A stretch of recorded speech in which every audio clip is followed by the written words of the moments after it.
say they are them that keep the commandments, cause them have the right to the tree of life and can go through the gate into the city. Cause without, them a dog. Thy kingdom come is told Meg, so obey the Mosaic, nigga, that's great.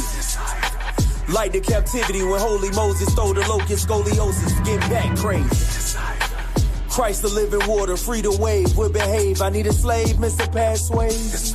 He just laughed and said, nigga, it ain't over till then seen a higher choir full of fat ladies. Hamashiach birth was perfect, he don't act shady. Spirit dope from the womb like a crack baby. We Christ followers, let America meet the black Navy. And watch this privileged Christian cracker like black slave.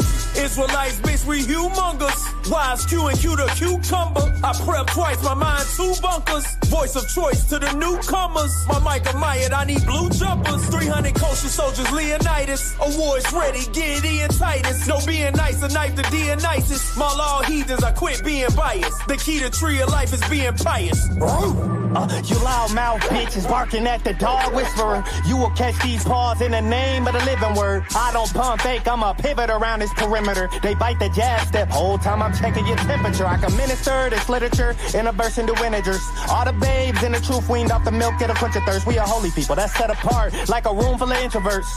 I guarantee you have never heard that up in your church. You see this woolly hair, plus my feet the color of brass. I'm just here to prophesy, my foot going up your ass. I'm smirk while others chuckle, I'm glad I can make you laugh. Come on and sign it there, bro, all I need is your autograph. I got a stick in my hand like I'm ready to play fetch. You brag about your hands, but there's nothing you can't catch. I'm a landlord, no dogs around this complex. Bitch stepping on shit, can't keep my feet off next. Yeah, man, tell them boys, say, yo, you know hear me chain?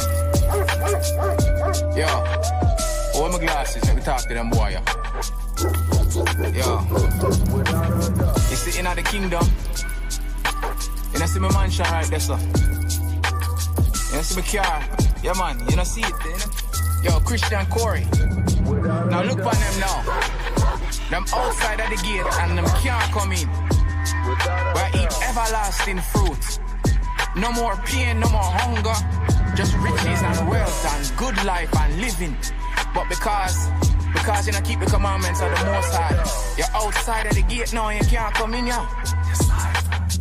Deacon, only 12 tribes in the kingdom, the dogs are outside, weeping and gnashing the teeth. You hear the outcries, to get there you gotta be humble and denounce pride. They in awe when them chariots come. You see the mouth wide, shout out to the northern kingdom. But I'm from Southside, we outside doing the work. You on the couch fried, the greasiest. The flow was easiest, swatting house flies. The big shark that outgrew his tank, you niggas trout size. Edomites faking the truth, but they about lies. Niggas don't pop it, they gossiping like some housewives. They call it Sakari for a reason. We throwing out knives, y'all lukewarm newborns. I like devout guys, you think you confident in the spirit until the doubt rise. Famine of the word, you won't hear it until the drought dies. I was in the streets like a Muslim, handing out pies. The big cat comes in the room and watch the mouse hide. Hey, Deacon, use your inside voice. You ain't outside. Out lies the white man by the gate and he listening. Stop your voice of many waters, go switch to your pictures thin. You embarrassing our fathers, be proper when you sit with men. And cross your legs, straighten up your posture and lift your chin. Be master's pattern model when the Oscar shit bitch pretend. Man, why the hell I'm pushing Stockholm? Now that Abraham Stockholm, Jerome. I'm by Yahweh, fuck a goof too. Yahweh shy, pluck a tooth loose. He that lead of luck a noose sloop. Syro-Phoenician, fuck us deuce deuce. Carbon fifth, chuck a few loose. Duck, duck, yep, a goose loose. Brain splatter, color couscous. Then danced on it, bust a duke deuce. Recruiting fruit, yep, a poop coop. Body of Christ, looking Bruce Bruce. Big dog, look a cop pull it until they click and load them. She no swift as eagles aboard the seat out her nigga scrotum. Put the stick in the V flying until they Jimmy Croton. Robbing Jews and Jews of Judas, casing the chicken on them. But with Christ, bird's eye view, precision vision, show them fire bombing shit out the sky. Dot them, we semicolon. I hawk them down, walk them down, convict the sentence on them. They take them through it, make them do it, pigeonhole them. We did them foul, but fair. We read the holy prophets in context and we parroted verbatim. Esau's church that's out here winging it. Culture vultures. Christian. So here one now. Warm to them boy, man. Them not even know if them serve God the right way. They live a righteous and positive life. There are bare things the most I have for them. Yo, a long time I watching Corey. A bare things you go on with the most I respect, you know. A man of intelligence and excellence, you know. One man who read the Bible and live it. And instead of just talk the talk, yeah, walk the walk, Corey. The cipher.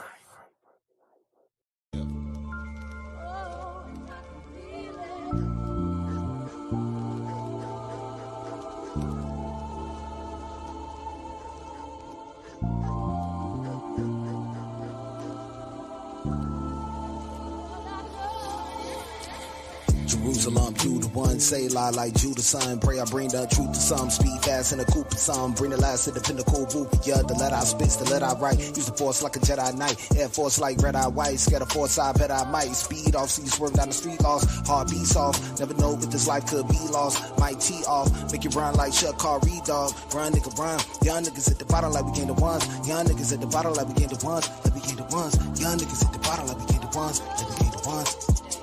Young niggas at the bottom, gotta leave fast like Sodom. Gotta creep fast, hit the street sad. The day be bad till they taught them.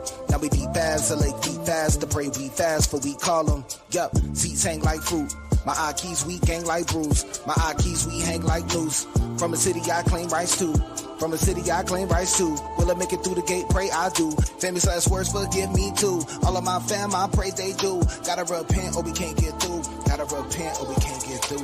No, I'm from a city in the Middle East, best city in the whole wide world. Say, I'm from a city in the Middle East, best city in the whole wide world. Say, I'm from a city in the Middle East, best city in the whole wide world. Say, city in the whole wide world. Say, city in the whole wide world. Say, I'm from a city in the Middle East, best city in the whole wide world. I'm from a city in the Middle East, best city in the whole wide world. I'm from a city in the Middle East, best city in the whole wide world. Say, city in the whole wide world. Say, city in the whole wide world.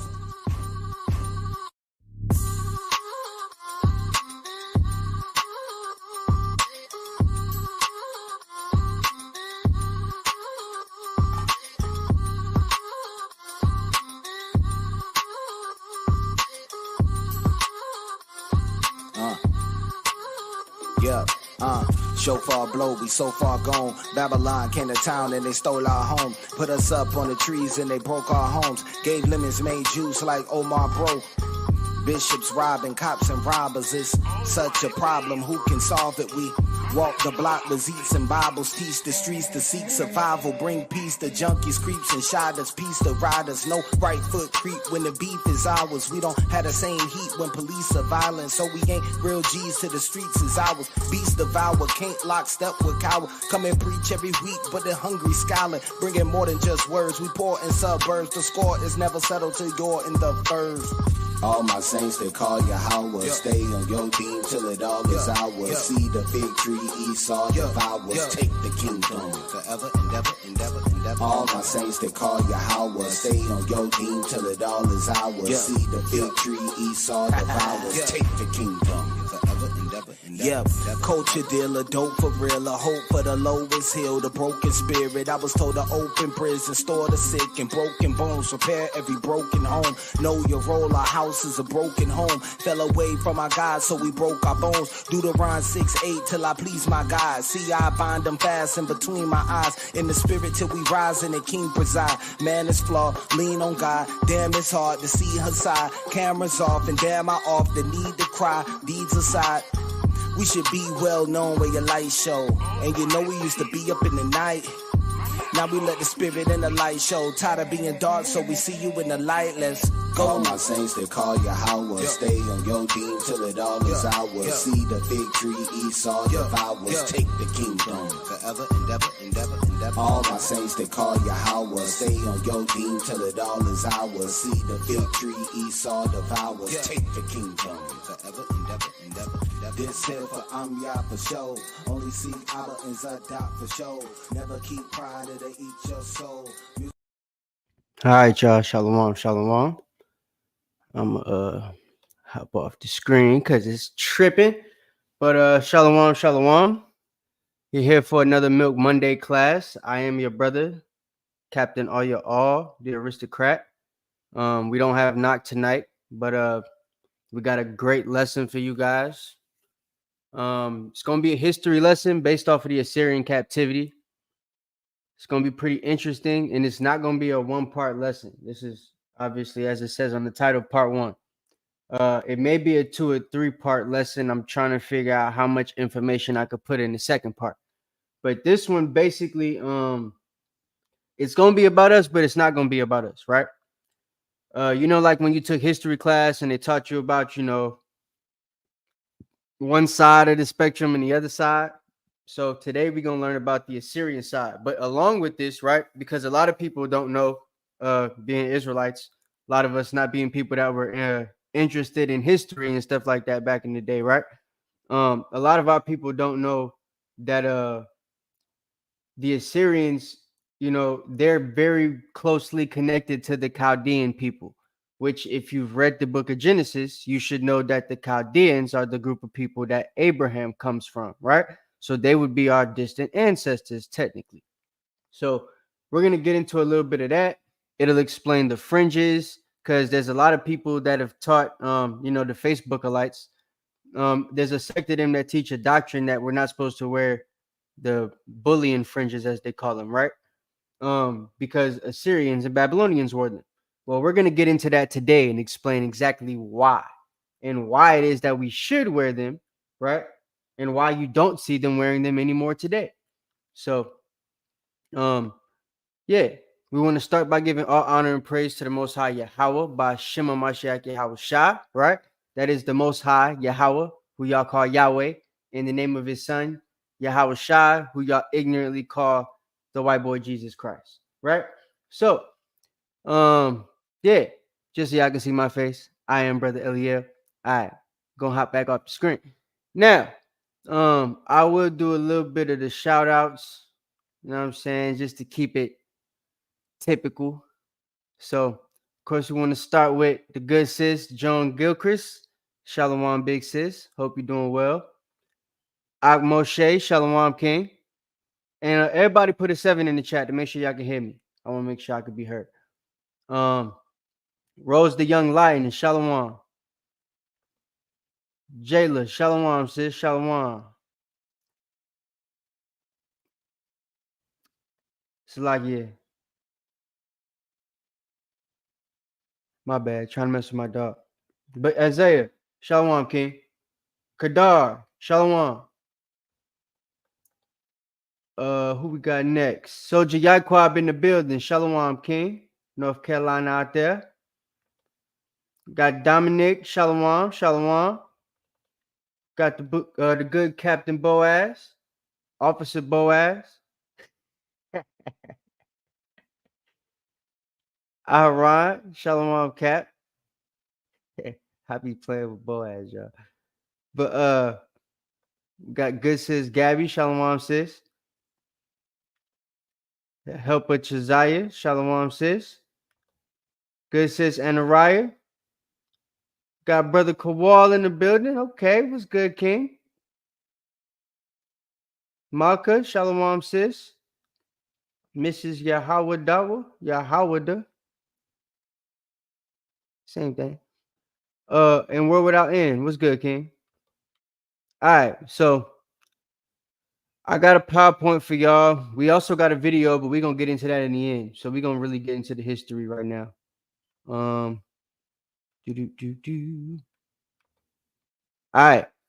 So origins of Abraham. And we're gonna read a couple of scriptures as well, just so y'all get the context of where it is that I'm going with this.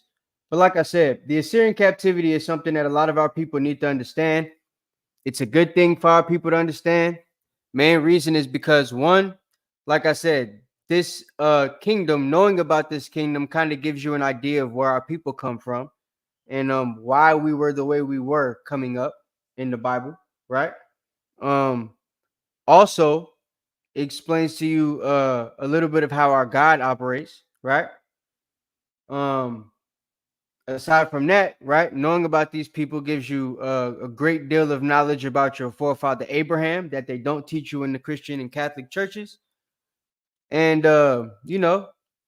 it's basically going to help you understand all in all the captivity of Assyria, why we went into it, but that's more so going to be for the next class.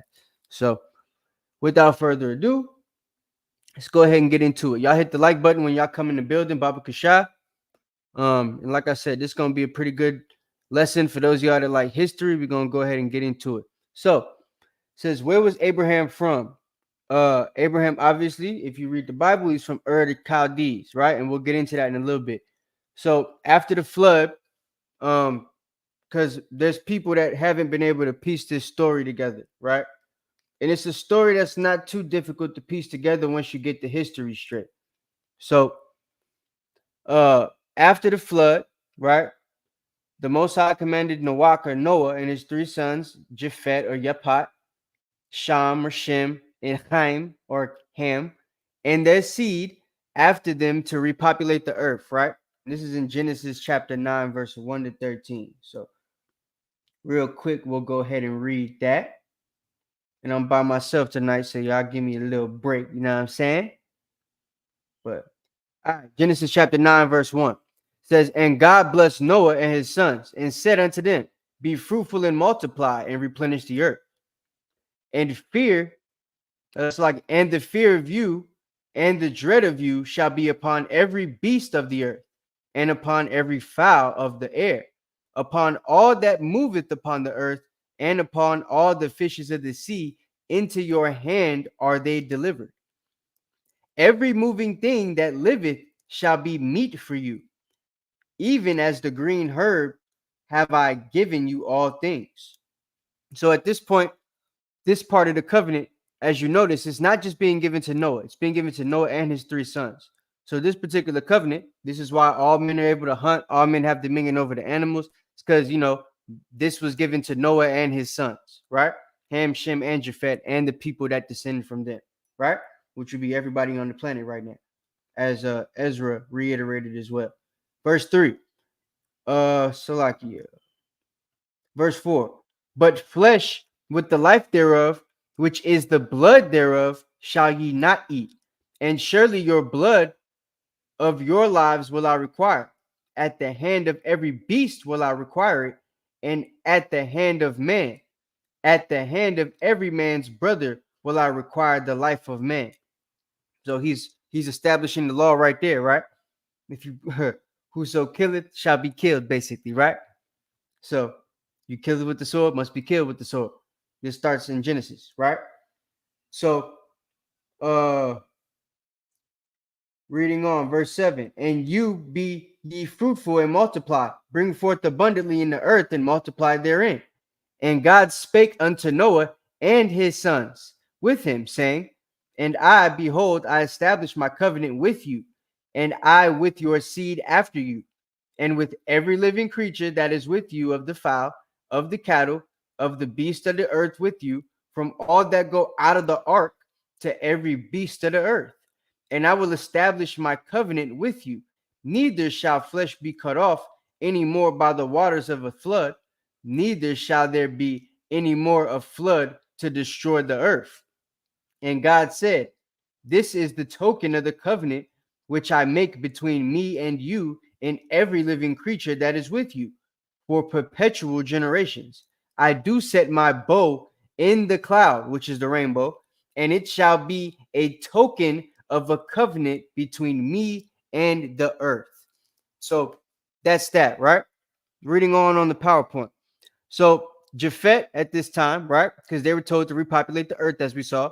He was the one that went and took over the, European Isles. And if you read, it explains that this was the Isles of the Gentiles, reading on the Genesis 10, right?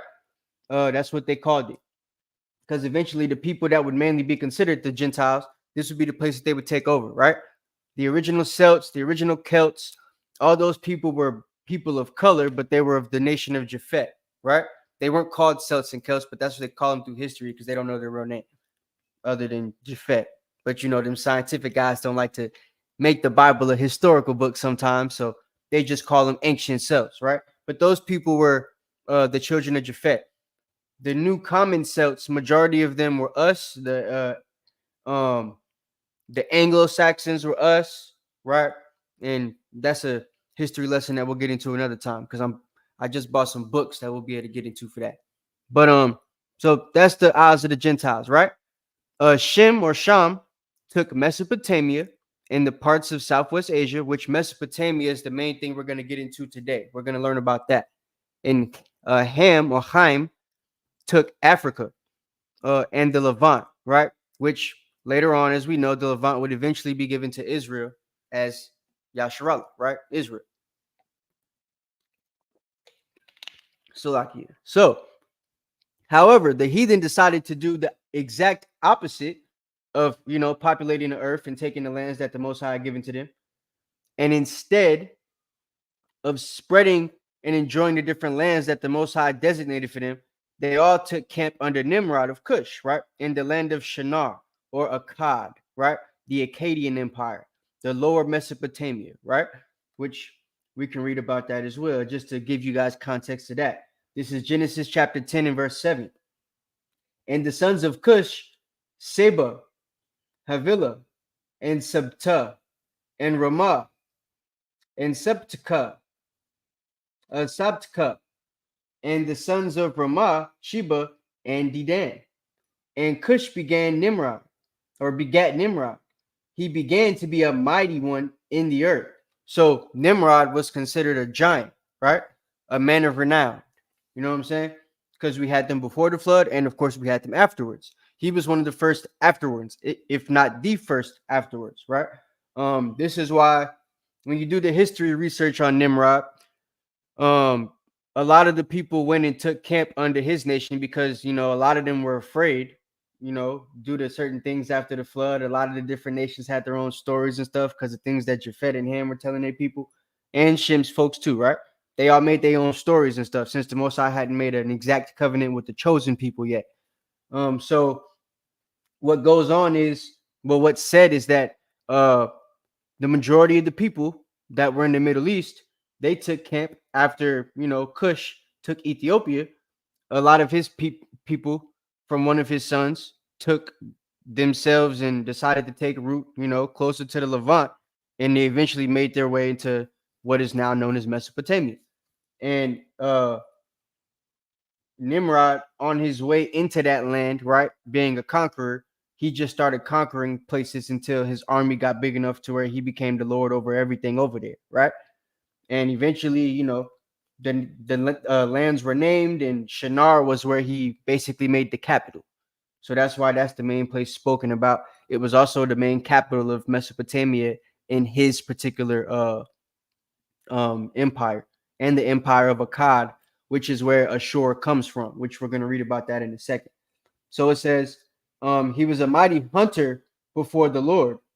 Wherefore it is said, this is verse 9, wherefore it is said, even as Nimrod, the mighty hunter before Yahweh. Verse 10, and the beginning of his kingdom was Babel, and Erech, and Akkad, right? Sometimes spelled with two C's, sometimes spelled with two K's. And Calneh, in the land of Shinar, right? It's Shinar or Shinar, right? So that's that. Basically, we have the capital, right? Once you do your research on that, and we'll get into that a little bit later once we read we'll get into the video that we're going to watch. We'll also read Genesis 11 just to get the full context so that you guys know what was happening in this place, right? So Genesis 11, the whole earth was of one language and of one speech. And it came to pass as they journeyed from the east that they found a plain in the land of Shinar, and they dwelt there, right? So a lot of the people that were of one language, right, they go and settle in this land of Shinar. They're under the tutelage of Nimrod, right? Due to his power and his strength and his prowess as a warrior, right? A lot of the people took refuge under him, basically, to live under him, thinking they wouldn't be killed by certain animals and all that type of stuff. Other barbarians and stuff like that would be roaming out, different cliques that go out to try to rob people and kill folks and take your stuff, right? Whatever goods you had to barter with and stuff, because it was a barter and trade system back then. So, and they had pirates and people that steal and all that type of crap back in the day, just like that, right? So, excuse me. So along with the animals and this situation, they basically said that Nimrod was the protection for the people, right? So that's why, just to fill in the blanks as to why the people encamped in Shinar. And it says, and they said one to another, "Go to, let us make brick and burn them thoroughly." And they had brick for the stone, and slime had they for mortar. And this is when they, made that tower that we talk about that made Babel famous, right? So reading back into the PowerPoint, says eventually the Most High confounded the languages of the people after the construction of the Tower of Babel, right?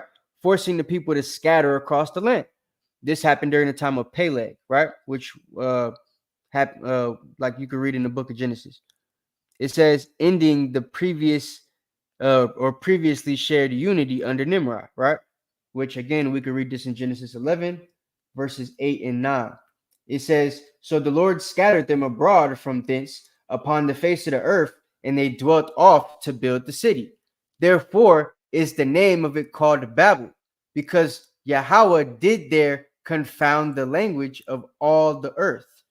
And from thence did Yahweh scatter them abroad upon the face of the earth." So now he made sure that they all go to their lands, right? So, and at this point, he basically, I'm assuming, right, the Most High has in his mind the children of Israel already at this point, right? Because the book of Deuteronomy chapter 32 tells us that he basically separated the people based off the bounds of the name, like the number of the children of Israel. And at this point, we're not even a people yet, right? So, just more proof that everything is done based off predestination. It's all predetermined. So this was all meant to happen, right? So that's that. And it says, like I said, this happens during the time of Peleg, son of Eber, Abraham's great-great-great-grandfather. So this is just a map to show you guys a little bit of a visual of what this would have looked like, right?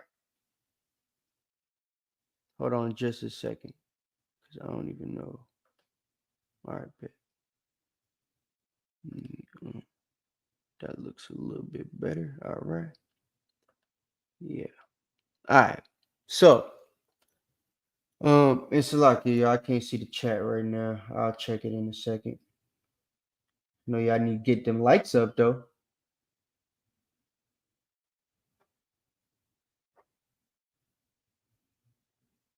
I don't know what's going on. All right. But yeah. So, this is a map, right, of Ham's territory, Shem's territory, and they got some other places. This may or may not be exactly correct, but it's close enough, right? And then we have Japhet. Of course, he didn't take the entire realm of what they call Europe, but the Isles, right? So the places closest to the water.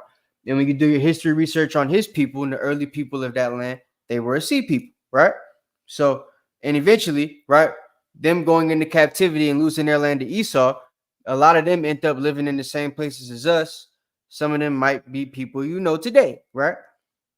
Me myself, I grew up around a lot of like Hawaiians and Samoans and stuff like that. So, but yeah, this is Japhet, and then we got Shem, which we'll talk about. You see Babylon, you see Akkad, you see Erech, right? So I could probably try to zoom in on that. No, I won't let me. Yeah, sorry, but we'll get in. We'll get more into that in a second. So the Chaldeans in Mesopotamia. We got Arphaxad, right? That's a name that you guys should know. He's the man basically that they say the Chaldeans descend from, right? We get this information from the following. So Abraham is from Ur of the Chaldees, right? We read that in Genesis chapter 20, like 11 verses 26 to 32. So let me pull that right quick.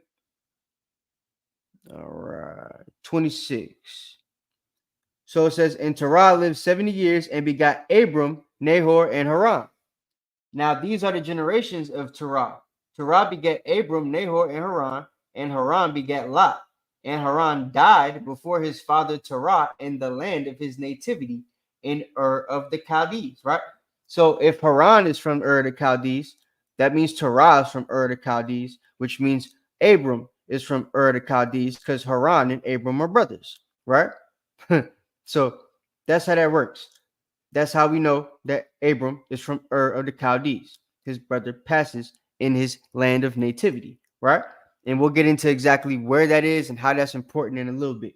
So it says, and Abram and Nahor took them wives, and the name of Abram's wife was Sarai, and the name of Nahor's wife Milcah, the daughter of Haran, the father of Milcah, and the father of Iscah. But Sarai was barren and had no children. And Terah took Abram his son, and Lot, the son of Haran, his son's son, and Sarai, his daughter-in-law, his son Abram's wife, and they went forth with them from Ur of the Chaldees. So as we see, all of them are leaving the land of their nativity, right? And this event here, it says to go into the land of Canaan. This event here is what makes them known as Hebrews, right? They're descendants of the man Eber, which the name itself means to cross over. And then Abram crossed over the actual Euphrates River, right? And his people began to be these people, this big time nation amongst the world. So the nickname for them amongst the other people was Hebrews, right? That wasn't necessarily something we called ourselves. We were just the Israelites, but they called us Hebrews due to the act of Abraham crossing over the Euphrates River, right? So Josephus, he says that Arphaxad was the ancestor of the Chaldeans and Abraham, right? And we got Kasdim, which Kasdim is actually how you would say the word Chaldean in Hebrew, right? You might recognize this word because the modern day Kasdim are the people that created the book of Enoch, right? Along with the Ethiopians. So, you know, that's just a little bit more for you guys to look into, I guess, if you want, right? So yeah, Kasdim is really of the Chaldees, right? Genesis 11 implies that Arphaxad had more sons than just Salah, right? When you read Genesis 11 and 13, it reads, Arphaxad lived after he begot Salah 403 years and begat sons and daughters, right? So what the Bible is good at doing is, and what a lot of people that don't understand the Bible don't understand, is that the Bible doesn't necessarily name every single person in the genealogy. That would be too many people to name, right? It names the important people in the genealogy, right? The people that basically you need to know if you're looking up the history. So what ends up happening is some of the children's names get left out, and we have other records that we could find, right? We as Israelites don't believe in the book of Jubilees because we don't have a full record account to substantiate the majority of the things that come from that book, right? And the majority of the things that come from that book don't match up with the Bible. But there are some things that match up historically. This would be one of them, right? The fact that he had sons and daughters and a lot of them weren't named, historically, there's one that you could look up named Kesed, right? Or Kasad. Kasad is allegedly where the word Kasdim comes from, and he, according to Book of Jubilees 11 and 3 and other historical sources, is where this comes from, right? Basically, but it says that Arphaxad named Kasad founded, or Arphaxad's son named Kasad founded the city, and is most likely, you know, where Josephus got his records from, and other people, right? When they did have a record of the Book of Jubilees before the Kasdim and the Ethiopians got their hands on it. So, and the Greeks, of course, Romans and stuff like that. So many historians put Shinar and Sumer as the same place geographically. So there's also people that try to link up what's his name? Gilgamesh and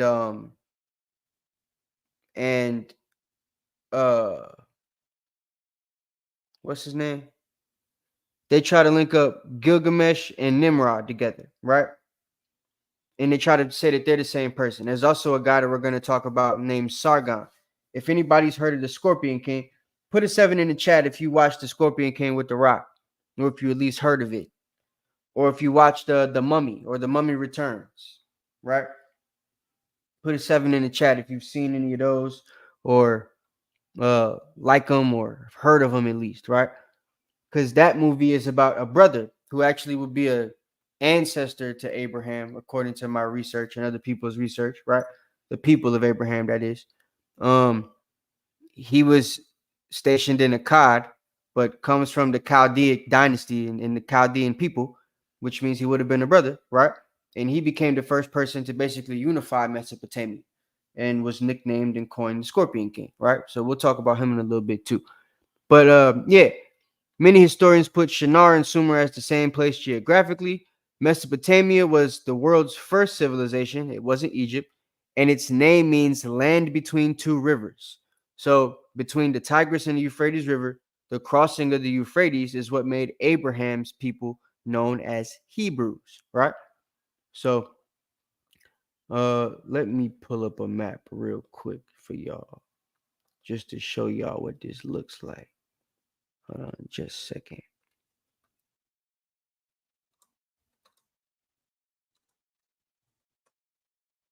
Give me just a second. All right, bet. So let me put this on the screen. I know a lot of y'all don't like history and you don't like to hear me talk a lot, but it is what it is. That's what you're going to get tonight. So, all right. If we zoom in, right, there's water here. Let me see.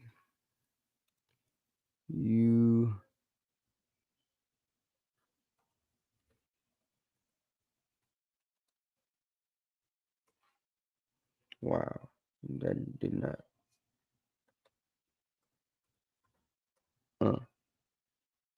So look, if we zoom in, we got the Tigris over here. We got the Euphrates over here. He crosses from this region, right? This is basically where Shinar and all that stuff was, and Mesopotamia, all that stuff. Akkad is probably about right here. He crosses over this, right? They said at some point they headed over here. They landed somewhere in Haran, and then they end up in the Levant, right? So that's basically how that worked. Just to give you guys a little bit of a visual. So we'll go ahead and get back to it. I bow. So the people of Mesopotamia / Chaldea and Shinar. Now, the ancient Sumerians, as we said, Shinar and Sumer are basically the same place, right? Just to tell you who we're talking about here. The ancient Sumerians were basically coined the black-headed ones, right? Lived in southern part of what is now Iraq. The heartland of Sumer lay between the Euphrates and the Tigris rivers, as we just talked about, in what the Greeks later called Mesopotamia, right?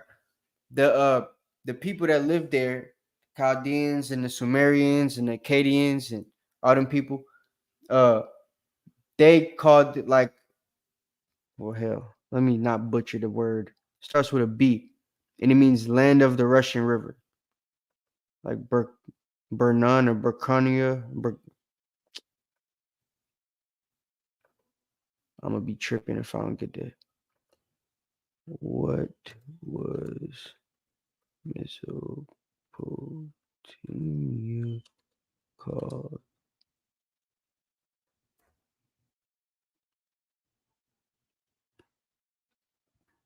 Wow.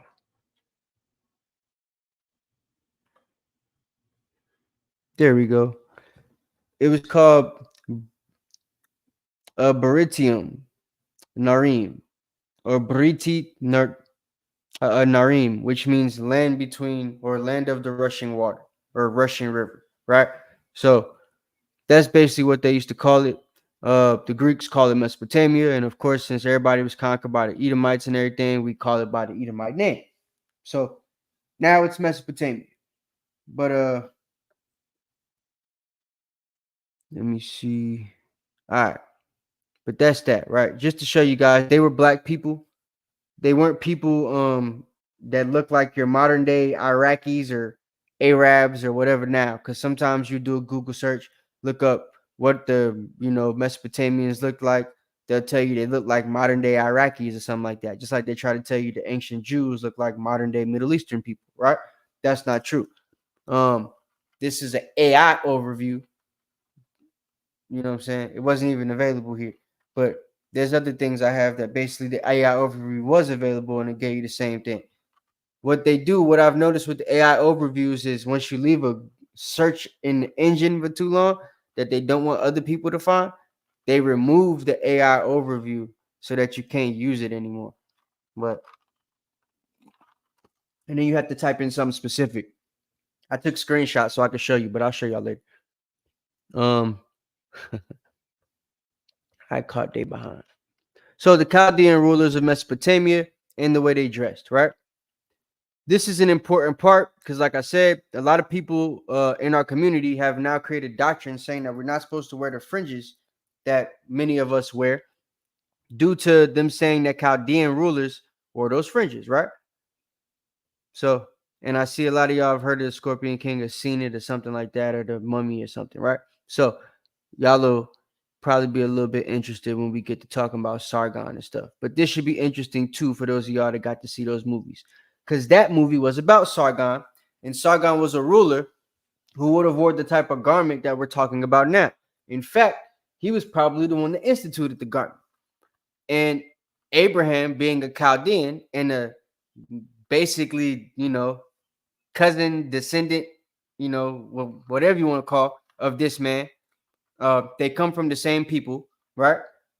It wouldn't make any sense for if these are the rulers of the whole world at the time, and the man who is going to become the father of many nations comes from these people, why wouldn't the garment that he's told to wear and that his people are given to wear as the nation of kings and priests be somewhat similar to the garment that the kings of the world wore back during Abraham's time from Abraham's original people, right?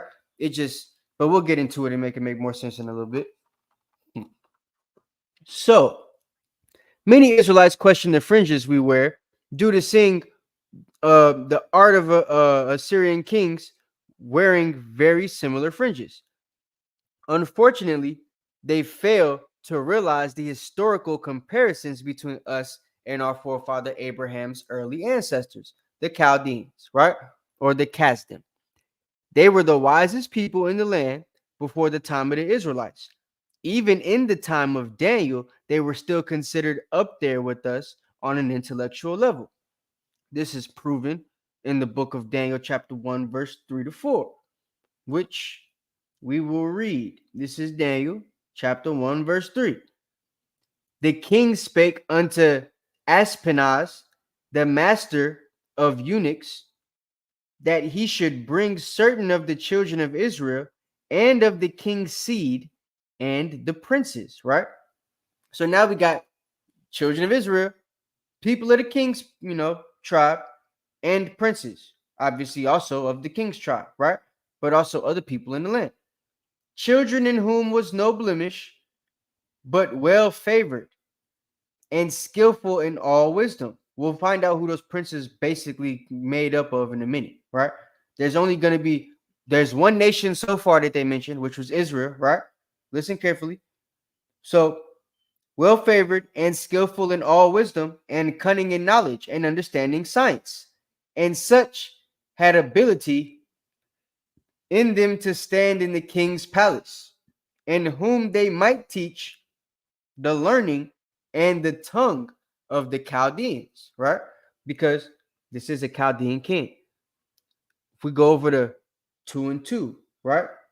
It says, the king commanded all the magicians and the astrologers and the sorcerers and the Chaldeans for to show the king his dreams. So they came and stood before the king. At this time, obviously, the Israelites are already chosen, so we're stronger than the Chaldeans, more wise than the Chaldeans. But the fact that they're still being considered a people, to be brought up at this time, because they switched power with the people of Babylon and stuff like that to take over the Babylonian kingdom. And the king of the time during Daniel, I believe, also happened to be uh, a Chaldean, or was a man that took over from the Chaldeans. So the Chaldeans were still in a place of, high power and a little bit of noble, fortitude, if you will. So says Daniel was, let me make sure, just to read it. So they were the wisest people in the land before the time of the Israelites, and even in the time of Daniel, they were still considered up there with us on an intellectual level. Daniel 1:3-4 proves this during his time, and also, Daniel 2:2-4. The Mesopotamian kings still viewed us and our distant relatives as the most intellectual groups of people at that time, which is why we're the only two named. Daniel was asked to show up along with the Chaldeans because the children of Israel were looked at to have the same intelligence and greater power due to us being descended from the Chaldeans, but proving to be the sect of them that actually were joined to the Most High. That was proven by Daniel actually being able to interpret the dreams and, showed exactly what happened to the king, right? Furthermore, Jeremiah 50:33-35 proved that a nickname for the wise men of Babylon, now like Babylon the Great, now America, is also Chaldean, right? If we go to Jeremiah chapter 50, let me see, Jeremiah 50, verse 33. I believe it's verse 35, but we'll start at verse 33.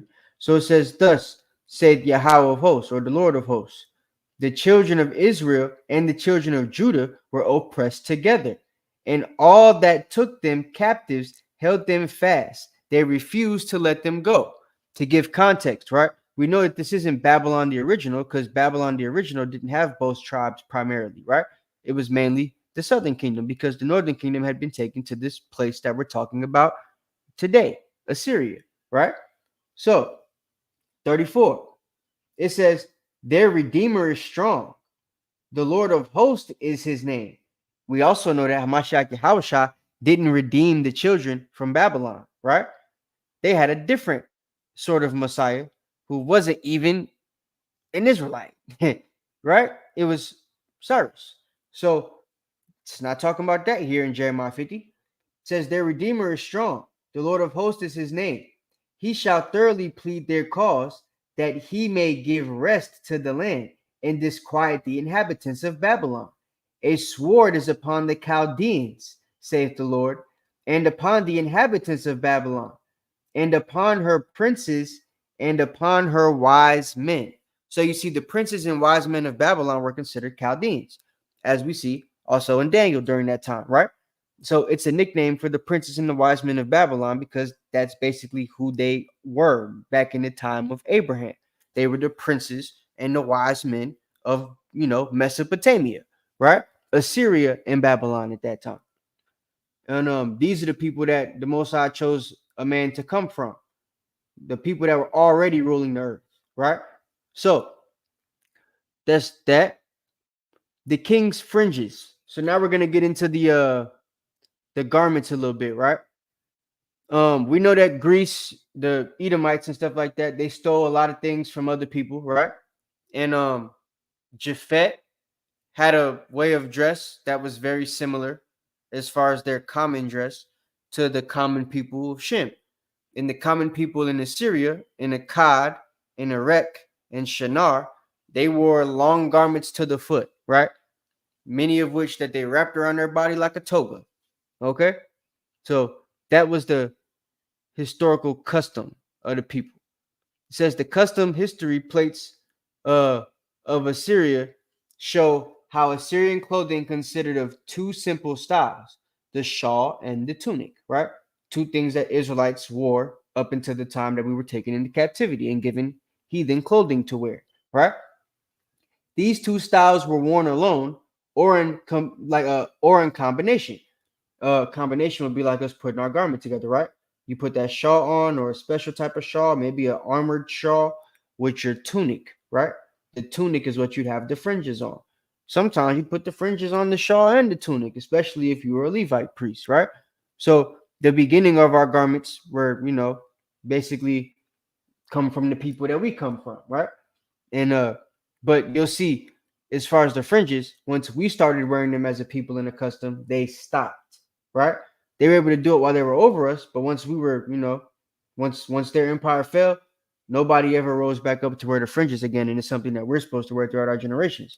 So Assyria fell wearing the fringes, we fell wearing the fringes, but we're the only ones that get to rise again wearing the fringes, right? That's how it works, but we'll get into that in a second. So these two styles are worn alone or in combination, and changes were introduced by varying the proportions of the tunic or the shawl, right? So making it bigger, smaller, wider, thinner, the way that they do things right now, right? We basically invented that type of altering of the clothing, if you will, right? And it started way back during this. Like this time, Abraham's people is out here, swagging up their shawls and their tunics and stuff, right? Dripping out. So the simple shawl shown right was dependent on how the wearer wrapped it, right? So the draperia is circa 2500 BC. That's when this plate was made, or that's what it's depicting, right? So, and it's in the British Museum, King Gouda, right? So now, check this out. The earliest styles of all were plain linen or wool fabrics, but most later examples of Assyrian custom had lavish decorative embellishment, right? The latest. So after we came on the scene, right, we start wearing the fringes, because before the fringes were something that was just customary for their king. Then their king started having his court wear them and all that type of stuff to try to make themselves be royal like us. Because we're going to learn, once David and Solomon were on the scene, they kind of fell dark for a while. They became subservient to David, right? In a particular war that we're going to recount in a little bit. So once they come back up on the scene and start to put us in captivity, they all got fringes on. It was a play almost, right? But also something of them trying to claim their kingship and the heritage of them being the kings of Shem again, right? We had the title. They were trying to take it back. So they made sure that in all their reliefs that they were going to draw and all the plates that they were going to make, all the obelisks that they were going to have carved up, that they were going to have their fringes on, right? Especially their kings, to show that they were the ones subservient to us. And we were going to have our fringes on too, because they know that we were commanded by the Most High to wear the fringes. But again, we'll get into that in a second. So they had the decorative embellishment of the base material. The clothing of an Assyrian king would have been covered in several types of ornamentation, right? Including embroidered patterns, fringes, woven pattern, and gem incrusions, and plus jewelry accessories, right? So it was customary for the kings to wear fringes. How about that? The Chaldean kings, right? And then we got Chaldean kings in Mesopotamia. Nebuchadnezzar II, that's one you guys should recognize. What he got on there? Fringes. Sargon of Akkad, the Scorpion King, right? Most likely the creator of the fringed garment, or first one to wear it, rather. Naram Sin, his son, also a man that wore fringes. Hammurabi, this was not an Israelite. He is an Amorite, but he's on the plate that they have here. So I had to just tell you guys he's not one. They just put him on here because he's Hammurabi. And then Nabopolassar, right? He's also a king of the Chaldeans that took over Babylon, right? And of course, you see the big, long phylacteries hanging off his body, right? And he was around during 626 BC. So we're in captivity, and he still got the fringes on, right? While we're wearing the fringes. So this was mockery, and it was also a way for them to say that they were trying to take back their, reigns as the kings of Shem. It was customary for the kings of the land of Shem to wear these fringes. And us being the nation that was chosen by the Most High from Shem, right, to be the eternal kings and priests of the earth, we now wear the fringes forever, right? That's how that works. And best believe when we get to the kingdom, everybody gonna have a nice, fly, elegant garment like the kings was wearing back in the day, because we'll be the nation of such, right? So that's just to give you guys a little bit of explanation on the fringes, right? Shalom to everybody coming in the building. So reading on, says how Assyria rose to conquer Israel, right? So now we're gonna really get into it. But again, we're gonna kind of get some scriptures, the majority of the Assyrian captivity scriptures next week. This is a little bit of how Assyria kind of fell under the reign of David, because a lot of people don't know that they went dark, and that the main reason they came and took us into captivity is because they were already pissed off at us for what David did, right? They got to see Solomon take all their wives and stuff like that, and all the women of the nations that they were messing with and that were involved with them, right? And put him in his crib. So they was upset. They had our kings of the northern kingdom, once we split, paying taxes to them off top, which we'll go over in the video we're gonna play in a little bit. And I mean, there was a lot of things. They had more than one round of deportation, right? A lot of brothers only teach you about Shalmaneser deporting us, but there's a Tiglath-Pileser that deported us, and the guy after Shalmaneser deported us too, his son, right? The deportation didn't end until 715 BC. It didn't just end in 722. So the deportation of the northern kingdom was a thing that was continuous for a while, right? And the taxes they were paying was something that happened even longer. So we'll talk about why that is right after this. Check this out. It says, during David's reign, nobody in the land of Shem, Ham, or Japhet was messing with Israel, including Assyria.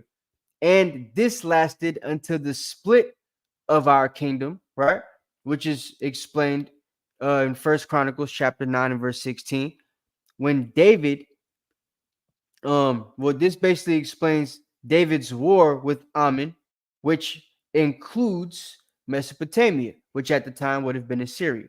And we'll talk about why that is once we get into the video, right? So First Chronicles chapter 19 and verse 6. I said 9 and 16. First Chronicles 19 and 6. It reads, and when the children of Ammon saw that they had made themselves odious to David, Hanan and the children of Ammon sent thousands of talents of silver to hire them chariots and horsemen out of Mesopotamia, right? And out of Syria Makkah, and out of Zobah, all of which were Assyrian empire, like empire of vassal states, right? Including Mesopotamia itself being the main place that we're talking about here, right? Assyria was the nation that headed Mesopotamia at this time. And when you do your research on Assyria, they were the Mesopotamian nation that had the fiercest warriors. Yes. Yes, Nimrod was a mighty man and the first mighty man, but the Cushites weren't the fiercest people to ever come through Mesopotamia, right? That's how they end up going back to Cush and staying over there and never conquering it again, right? The main thing was Assyria had to, like, they were just vicious when it came to war and stuff like that. Y'all know them. If y'all watched Game of Thrones, the what do they call it? The Dothraki or Dothraki, right? Them people that Jason Momoa's folks were supposed to be. Those are depictions of the ancient Assyrians. Those horseback riders with the bent up swords and stuff. The curved sword. They real barbaric and crazy and wild, right? Always playing the drums and stuff like that. Living outside, real nomadic. That was the Assyrian Empire. That was how they fought. That's how vicious and ruthless they were as a people. So them being hired was supposed to be something that was supposed to take David out, right? Said this act caused Assyria to go Salakia. Let me finish read that. Yeah, we did. All right, bet. So that's explained there. It says, in Ammon, in his conquest of the ancient Near East, they, Ammon, paid Mesopotamia for their soldiers, which would have been Assyria. This act caused Assyria to go dark for a time until they were ready to come back to begin to conquer the Middle East again, right? Because reading on in Chronicles, David defeated them, right? They end up being destroyed, back like put under subjection. And Mesopotamia was one of those nations that was under subjection of David. So that being the case, Assyria is now under his subjection. Says David's kingdom was ending in Israel and Judah split. This is approximately in 930 BCE. Remember that time period. So the kingdom splits 930 BCE, right? David rules in about 1000 BCE, or ends his rule about 1000 BCE. So he's approximately 930 BCE is when the kingdom split after Solomon, and the Assyrian kingdom, was going through a renaissance. So they're rebuilding at this time because David's dead, Solomon's dead, the kingdom split, and Israel and Judah trying to get their own crap together, right? The Israelite kings are building temples, trying to make it so that they don't got to go to Judah. Judah's just doing their own thing, not messing with Israel. So, in Assyria is to the north. So if Judah's not messing with Israel, a lot of them aren't getting word of anything that's going up there. They're not even worried about it, right? So it's not no effect to them. They would obviously know if something starts to happen with Israel because they're not that far. Somebody would end up giving word to them on their way from, Israel to flee to Judah. But before that happens, right, they're not really worried about what's going on in Israel because, one, they were told to leave them alone, and two, Israel's way the heck up there, right? They in the north, Judah's in the south, not worried about nothing.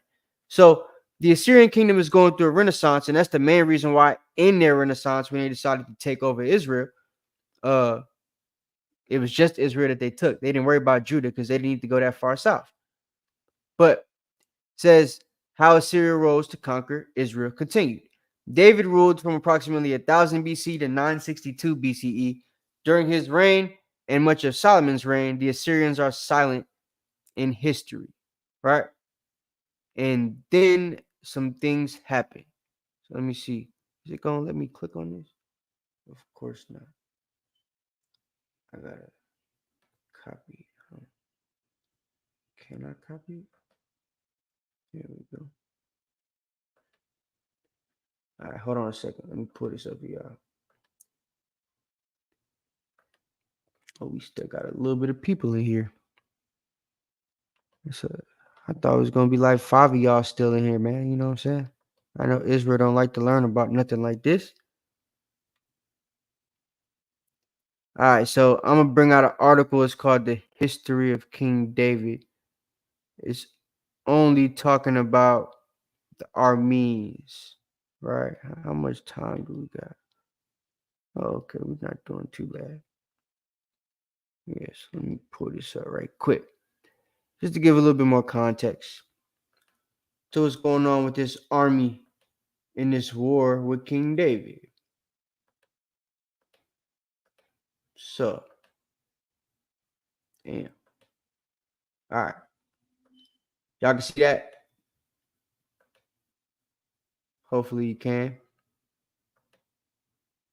Okay, so history of King David.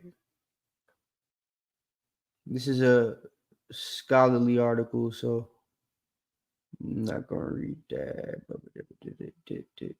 All right. So King David halted the Arameans' expansion into the land of Israel on account of his alliance with the southern Philistine kings, as well as with Toi, king of Hamath, who identified with Tai, the second king of Palestine, North Sea people, right? The Empire of David is a realistic historical phenomenon, and the biblical description of its formation and consolidation is possible and reasonable, right? That's based off what they're going to basically explain in this article here. Because, some people try to say we don't exist for it.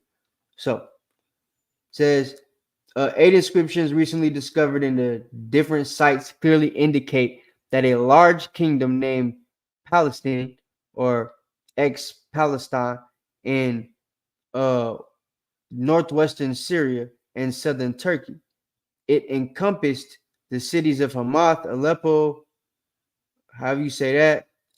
The kingdom was inhabited by different groups, including sea peoples, right? Which would be Japhet, and then later on the Phoenicians, which included us as well. They invaded the Levant in the 12th century, which is how the Phoenicians got to the Levant, conquered vast areas, destroyed kingdoms, and took over their land. And for those of you that don't know the Phoenicians, that would be Hannibal's people, right? The guy that Denzel Washington playing in that new movie over there. So the inscriptions of Ramses III, king of Egypt, 1182 to 1151 BC, indicate that the conquered cities in northern Syria and seized control of the lands of the Philistines. However, hereunto there was no evidence of the Philistines that lived in northern Syria. So they were only in, Philistia. Reading down, the alliance between David and Toi, king of Hamath, against Hadadezer, king of Zobah, is clearly attested in the Bible. We know for sure that Toi of Hamath existed and that he was indeed a historical figure. The Bible text of the book of Samuel is therefore well supported by the historical reality of the 10th century BC. He stresses a particular 2 Samuel 8 and 10, right? When Toi, king of Hamath, heard David had defeated the entire army ahead of desert, he sent his son Joram to King David to greet him and to congratulate him, basically to make a truce. All right. So we see they're trying to say he's real. Reading on, I'm gonna skip a little bit. The alliance between David and the North Philistines ultimately leads to the pact with the Southern Philistines, as well since they too were threatened by the Arameans. With their joint forces, the Israelites and the Philistines defeated the Arameans and seized their lands. Right. So no, not Absalom Rebellion. So that's just to show you a little bit of that. Prove the historical account of David being true, right? So when you look more up on that historical account, oh, look who we got. When you look up more on that historical account, we end up seeing that Assyria goes dark, which they'll talk about in that video that we're going to get into in just a moment. So Assyria going dark puts us in a place, like I said, right? We got the split in 930 BC. David goes from 1,000 to 962. Solomon picks up 962 to about 930. And in 934, this guy named Ashur-dan is doing work with Assyria, right? We'll hear about him in the video, so I'm not going to talk about him, but that's just a name for you to hear and to go over the timeline because they might not say it in the video that we're going to watch.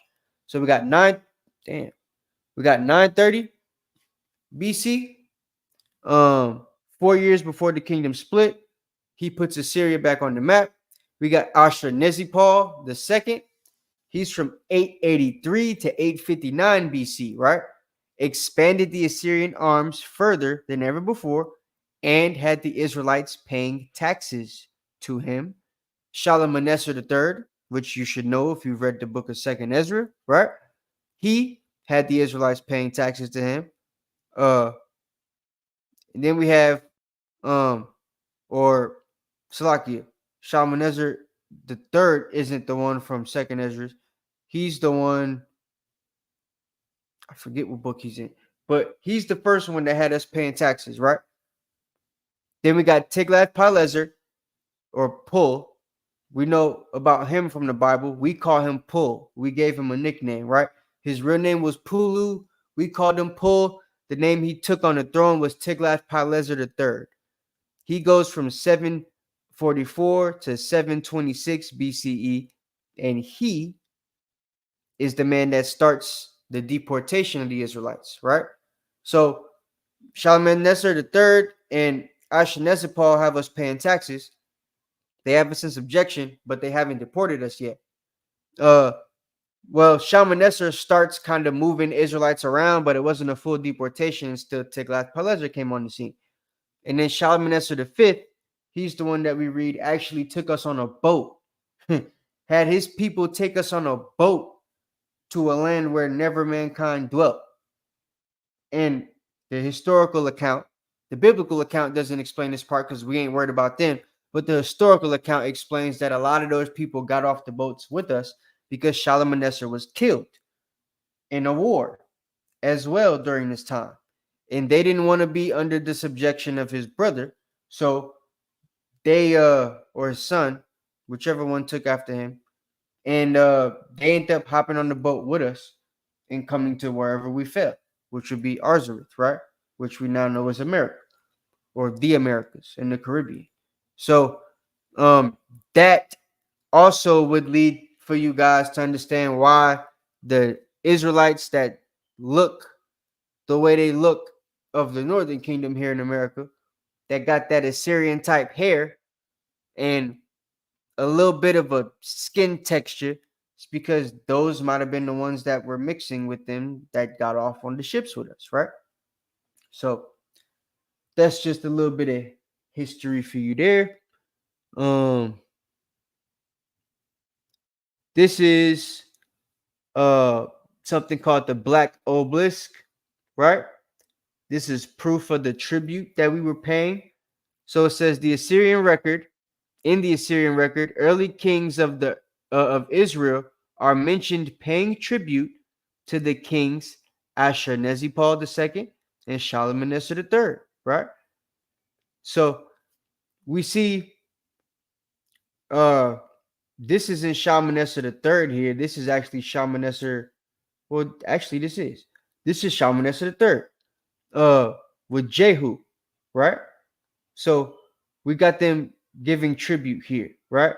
This is, I believe, two Israelites, or not I believe, this is two Israelites, but I believe they were giving their tribute to Ashurnezipal, is what this one is depicting. So this here is the Black Obelisk. In fact, let me see. Which one of them? Yeah, the Black Obelisk of Shalmaneser III. So this is Shalmaneser III and Jehu, right? In the Black Obelisk.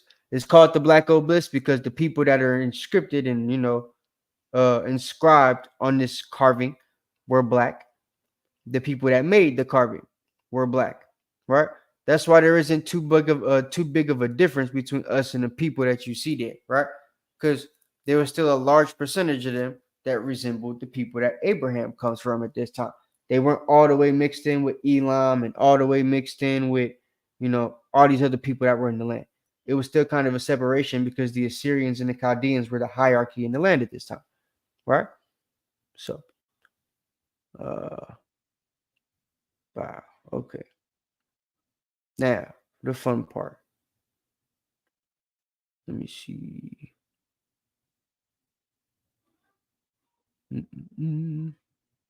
Yeah, I'm gonna put this up first. All right.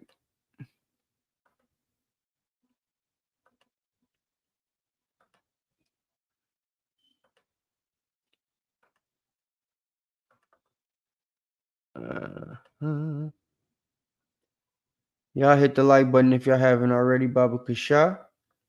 So we got the second rise of Assyria, right? Just to give a little bit of history. So we got Ashurnezipal II. Hey, knock. Can you read? Con. So see.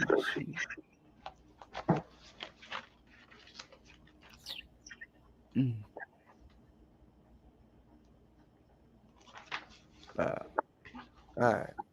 So Ashurnezipal II says, well, can you see it? Do I need to zoom in? Hold on. Let me blow my screen up. I can zoom in. Is that better? I got it.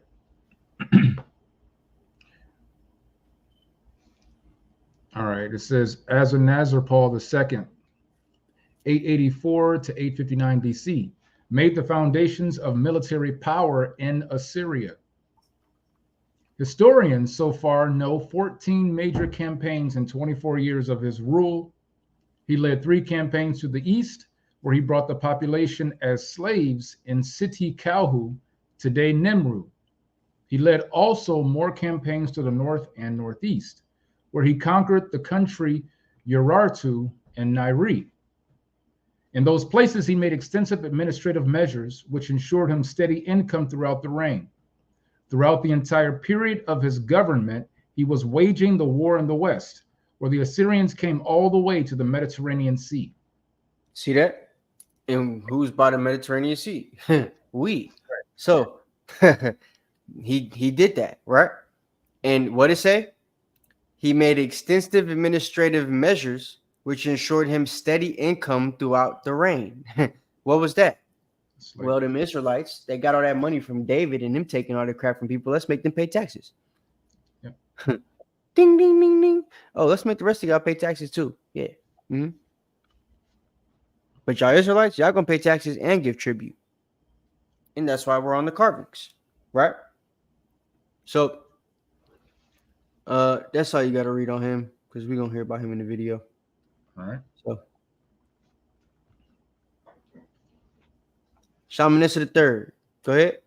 Shalmaneser III, 858 to 824, ruled in the second half of the 5th century BC. In the course of his 35-year reign, he has made 32 conquests. He has led battles on all borders of his country. He tried to establish authority over the territory of Syria. However, Syrian principalities were prepared this time for the Assyrian troops. Bit Adini city, with the help of other North Syrian principality, resisted for 3 years. In the end, however, my bad. Go ahead. The territory of this kingdom was turned into Assyrian province. Meanwhile, principalities of southern Syria and Palestine have formed new coalition against Shalmaneser III. In 853 BC, at the Battle of Kakar, this coalition, which was led by the king of Damascus, had approximately 70,000 people. Assyrian sources talked about Shalmaneser the third victory, but they do not mention any conquered city. The coalition fell apart when Damascus came to turning point in 845 BCE. Tyre, Sidon, and Israel from 841 BCE paid tax to Assyria. And these cities left Damascus to oppose to Shalmaneser alone. See that? Yep. So they got us, right? We under the hand. We saw proof, even though this particular article is trying to make it seem like what's his name? Ashurnasirpal didn't have no taxes being paid to him. He did from us. He might not have had it from all the rest of them at that time. It didn't start in 841, right? It started during the time of Ashurnasirpal for us, right? Because they wasn't rocking with us. They didn't like us. David had them in subjection, right? And they'd never been subject to anybody before. They wasn't used to that. So once David took them out, you know what I'm saying? That might be the main reason why, well, not the main, but one of the main reasons why Esau allows it possible for them to say that, the Israelites might not have existed. Because as quiet as it's kept, the real people that the Greeks and the Romans were modeling themselves after militarily was these guys, the Assyrians, right? That's who they wanted to be. And we'll talk about that later on. But go ahead. Adad Niari the third. God. Tiglath. No. Read Adad Niari the third. Block it. Adad Nirari the third, 810 to 783 BCE, succeeded his father Shamsi Adad. He was able to restore Assyrian reputation in the area of Mesopotamia, and he forced the Damascus to pay tax. However, internal riots, epidemics, and the pressure of the Urartu state more and more occupied the attention of Assyrian rulers in the first half of the 8th century. Babylon was completely powerless, so that the Chaldeans ruled the southern Mesopotamia. Yep. And there you go. That word Chaldean pops up again, right? So they still doing their thing over there. They're separate people now. We ain't rocking with them because, we the Israelites now at this time. But they over there still going back and forth with Babylon. And eventually they're going to take it over from the south. And that's how the last Mesopotamian king is getting up there. That dude we talked about. I forget his name. Now Tiglath-Pileser, this duck monkey. Go ahead, read that. Tiglath-Pileser III, 744 to 726 BC. After a 40-year period of famine, epidemics, and disorder, on the throne of Assyria came Tiglath-Pileser III. He renewed the conquering policy from the period of the first and second rise of Assyria. He is considered the real founder of Assyria. He considerably weakened Urartu, which has always been a threat to the Assyria. He conquered the Aramaic tribes and renewed power in Assyria, Syria, Phoenicia, and Palestine. He conquered Carchemish, Samal, an area of Lebanon, and he reached the Mediterranean Sea. He took the Damascus 732 BC. By doing that, he opened a trade and military roads in Syria and Palestine. He conquered the southern Mesopotamia all the way to the Persian Gulf, and in 729 BC, he conquered Babylon. Tiglath-Pileser III proclaimed himself as a king of Babylon, taking the name Pulu. Yep, that's why we call him Pul. And then this Negro, the one that's famous for doing what he did, right? Shalmaneser V, right? You don't gotta go over him because y'all talk about him all the time when y'all hear these things. But yeah, he's the one known for his conquest of Israel, right? So that's that. And he died. A lot of people don't know that he died like right after he conquered us. So it says here, due to these reforms, a rebel against him was raised and it assumed that he was killed. So right after he took over Babylon, Assyria, Israel, Nerea, he ended up dying. So he didn't get to do nothing. The very year he started to send us away, he got killed. Right. They fought a little bit. Then Sargon was put up there. They say Sargon might have been the one that killed him. The second Sargon, his brother. But yeah, he ended up getting the throne, and he fought us a little bit more and started deporting us. He's the real one that deported the majority of our people to Assyria, right? The reason Ezra speaks of Shalmaneser is because Shalmaneser is the one that allowed us to go to a land where never mankind dwelt, right? Or I ain't gonna say allowed us, but it was his people that allowed us. Because I don't know for sure if it happened after he died, like he was killed, and we was able to dip off to a land where never mankind dwelt, and then people hopped in the boat with us because they didn't want to stay with Sargon, knowing Sargon killed their lord, and they're the people that was ruling or running things with Shalmaneser. So most likely, they're gonna die too, because back then the kings didn't keep the old court, just like now, right? When a new president's in office, they don't keep the old person's administration. They bring their own group in, right? So that's how it works.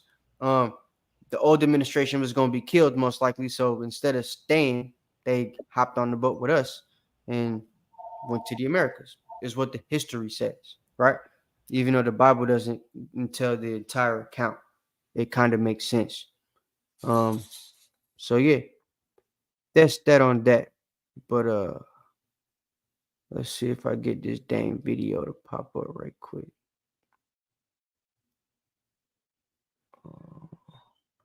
Tazara, chill out, bro. You got anything you want to say, Nat? While I try to pull this up. I don't know if you're talking. No, just shalom, everyone. Shalom, everyone being here. I have to say Salakia. I had to work over, but I made it. So I know I missed a lot of history already, but I didn't even know you was gonna be on the class, bro. I knew I wasn't gonna make it by when class started. So yeah, mystery. All right, it's this one. Okay. Give me just a second. Y'all hit the like button though. Y'all haven't already. All right, 306 to 7. All right, let's play this video. Let me take the dog out in a second.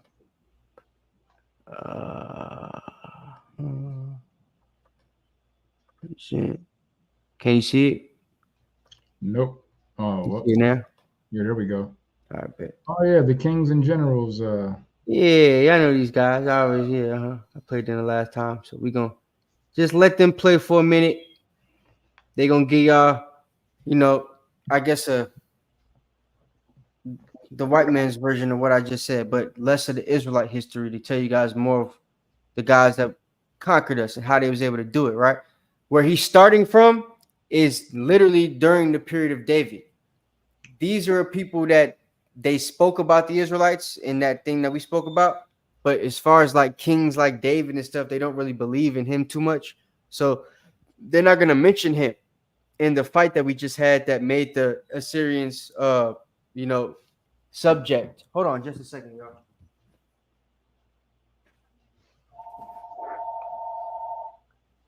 My bad. So yeah, the conquered territory and stuff like that they had that they're about to talk about comes from, you know, David and everything. But the time period is important. This is like what's it gonna say on the screen? Lost. 1000 BC, 10th century. Yeah. So this is right after David is gone, right? And he's about to explain basically what happens. He's gonna say that they go dark, but he's not gonna explain why they went dark. So I just wanted you guys to know the dark period was due to them being in subjection to our people. Historical accounts say, as the one we just read before we played the video. So that's that. All right. You got anything you want to say, Knock, before I press play on this? Nope. Go ahead. All right. It was this gulf between imperial expectation and reality which led to the Neo-Assyrian reconquest. While the surrounding polities had been weakened by the Bronze Age collapse and were still recovering, Assyria was dynamic and demographically vibrant, allowing its kings to once again pursue an expansionist agenda. Beginning in roughly 934 BC with King Ashur-dan II, and continuing with his successors, Adad-nirari II and then Tukulti-Ninurta II, brilliant military expeditions began to recapture the Assyrian territories that their predecessors once ruled. This process culminated in the reign of Ashurnasirpal II, whose name can be translated as "the god Ashur is the creator of an heir." He is one of the most famous Neo-Assyrian kings, whose reign we are well informed of by numerous royal reliefs. Under his august rule, the great armies of Ashur were far from sated, and he began to direct expeditions to areas never before touched by Assyrian arms. Parts of northern Babylonia, Zamua, an area in the north near Lake Urmia, Armenian highlands, and the Kashyari mountains all became subject to the iron will of Ashurnasirpal. The king also crossed the Orontes River in the northwest with an army, founding Assyrian colonies there, and essentially launching a commercial expedition. He even managed to extract vast sums of tribute from the wealthy Phoenician cities and extracted valuable timber from the Levant. Despite the primarily economic motives for Ashurnasirpal's western expeditions, its further-reaching implications are also incredibly important. Never before had Assyrians, with their desire for stable control, placed a colony so far away from their center, and it paved the way for the centuries to come. Back in the homeland of Ashur, on the Tigris, Assyria's capital, Ashur, was also the center of all worship of the Assyrian pantheon of gods, the most important and powerful of which was also known as Ashur. This god was strange in Mesopotamia, as it was not a celestial entity like... Now you see, he ain't wearing fringes. Not sure Nezzy Paul. That's just a little, you know, dress-looking garment thing. But he wasn't known for rocking the flashy garments and stuff like that. And he's the king basically that put them back on the map, right? They didn't really start doing it until the kings after him. So the Shalmaneser III, he the one that kind of brought back the extravagant garments, right? And he's the one that really made contact with Israel. So, yeah. Like Enlil or Marduk, but was actually a deified version of the rock formation on which his temple stood. Interestingly, Assyria is not what the people themselves called the land. They called it Ashur. So the country was called Ashur, as was their god and their city. The fact that Ashur was a holy city didn't stop what Ashurnasirpal II did next, in what was perhaps his greatest achievement. Taking advantage of the great wealth which was entering his treasuries from constant success in war, the king began sponsoring construction in Assyrian cities from Nineveh to Ashur. However, his greatest achievement was the building of a vast, beautiful new capital city known as Kalhu, modern Nimrud, beginning in 879 BC. The site already had a decaying old settlement of some kind before the works began, but this project was a different thing altogether. Ashurnasirpal employed thousands of corvée laborers and So mind you, the split was 930. So right now, in 84, they're 879, all that stuff. They're basically building their empire, going through this renaissance, building these nice, big, beautiful buildings, getting an army together, while we fighting and separated. Right? So keep that in mind. and deportees to build several colossal palaces and glorious temples. Massive winged bull statues fashioned from stone were placed as fearsome guardians at the entrances to the king's northwestern palace, and extensive rows of carved stone blocks were decorated with depictions of various scenes designed to show the king's greatness. In one of these reliefs, two figures bear tribute to the Assyrian king. Who this? What that look like? Right. The reason I showed you guys the picture before and showed you what Google even said it was is because this guy, being somebody who doesn't believe in us for real, is going to tell you it's not Israelite. The first is probably a man from Syria, who can be seen clenching his hands and raising them as a symbol of submission. The second may be a representative from Phoenicia, and comes to Ashurnasirpal to grant his master a pair of monkeys. Both of these are Israelites. What I think, judging by the garment, one is a man from Israel. The other would have been a Levite priest, I believe. Because, you know, Israel had this thing where they started having Levites live up north with them and stuff. I think this is one of the priests that was up there with them. And they're both bringing a tribute. He might be going to, you know, I don't know, tell a tale to the king or something. But based on the garment, the fact that his phylacteries are long and he got them on the arm and he got the little hat on that they draw, that's what I think that is. So Word must have gotten around that Assyrian kings loved collecting exotic fauna. In 864, Ashurnasirpal celebrated Kelhu's completion. because we did wear caps, just not the ones that were the small hats wear, you know. But like the concept of a kufi cap and stuff is something we created. So don't think when you see them with the caps on or whatever, it's not us, because that's something we did. By inviting, according to an It's not the caps that Esau wear. His caps is little cups, right? Assyrian inscription, 69,574 guests, among them 16,000 citizens of his new capital and 5,000 foreign dignitaries from surrounding realms. They were provided 10,000 pigeons, 10,000 jugs of beer, and 10,000 skins of wine, along with numerous other foods and beverages in a grand. And you see his fringes? He don't got no border of blue, but he got fringes on, right? Feast. All would know that this was the grandeur of Ashur's new realm.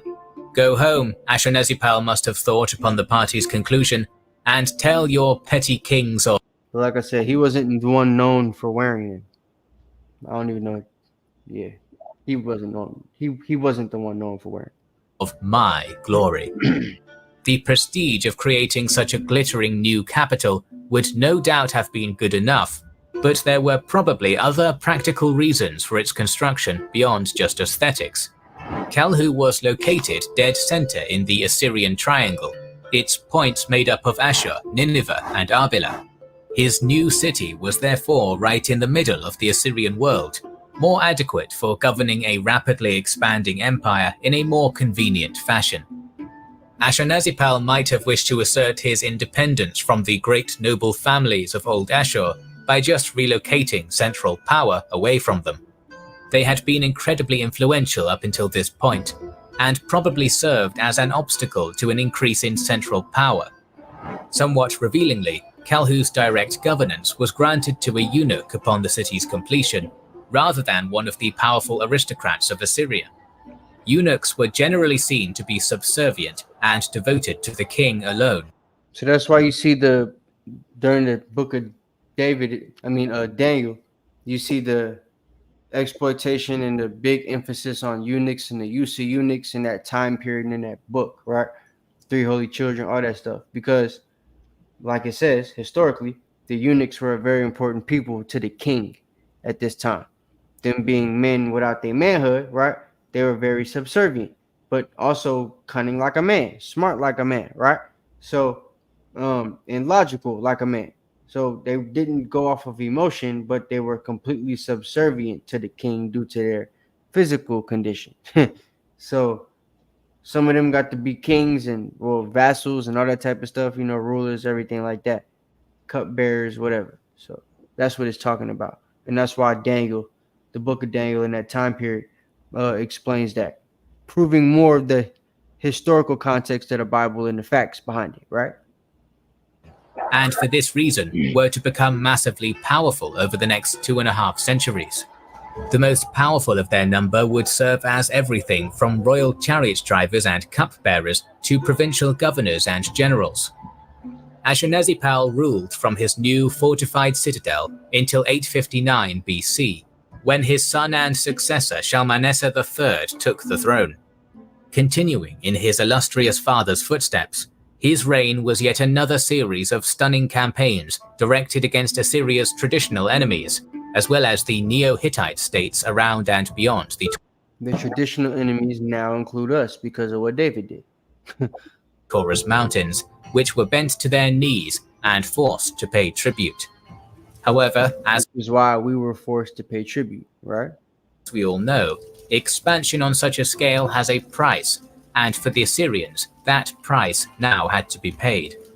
In the late 820s, either slightly before or after Shalmaneser III's death, the Neo-Assyrian Empire descended into a state of weakness, known in Professor Eckhart Fromm's Companion to Assyria as the Age of Magnates. It's entirely possible that this time in Assyrian history was initiated by a civil war between royal sons, or possibly even a rebellion by the aforementioned aristocratic clans against what they saw as sidelining by the monarchy. Whatever the case truly was, it does seem that after this internal strife, noble power dramatically resurged. In the three... That's why there was a gap of a year or two, right? When we were going over the timeline a minute ago. Quarters of a century period, lasting from the late 820s to 745 BC, 5 kings reigned, but it seems that true power resided with various governors, family members, and high officials, especially the king's field marshal. The reign of Adad-nirari III stretched from 810 to 783, for example, and for the most part in that time, power lay with his commander-in-chief, Nagal-Ila'i, and his mother, Samu-Ramat. It makes sense because her son was only a child when installed on the throne of Assyria. This might have been engineered. After all, an infant king is a weak king who can be controlled. This queen mother's extraordinary authority is revealed to us in a stele dated to the year 805, which mentions her and her royal son as equal guarantors of the official border between two feuding vassal states. Moreover, she is also mentioned together with her son. Governors of large Assyrian provinces also asserted their individual authority and power in the regions which they ruled, often competing with one another despite remaining unified under the rule of the Assyrian king. It was at this moment, when Assyria was at its weakest, that enemies finally decided to strike. So it's explaining how Assyria fell. But yeah, that's basically what happened, right? They get real big. They got the two Shalmanesers. They both don't reign very long. Both die early. Shalmaneser III dies fast. Shalmaneser V dies fast. Right? Either at the time Shalmaneser V dies, or right after he dies, or right before. Or right before he dies, he sends the Israelites off with the convoy of his people to go wherever we trying to go. And we go to a land never mankind dwelt. So as far as we can with his people, and they decide not to go back. They just stay in the land with us. So that's that, right? So and they're gonna talk about Ritu and all them other people. That's Ishmael. And Ishmael did his thing with them, destroyed them, took them out. Wham bam, thank you, man. So I think honestly that might be all the PowerPoint that I got for y'all tonight. Yeah, I got one more slide.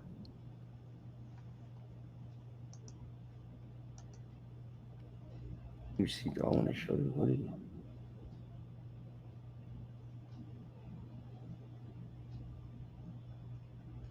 Oh yeah.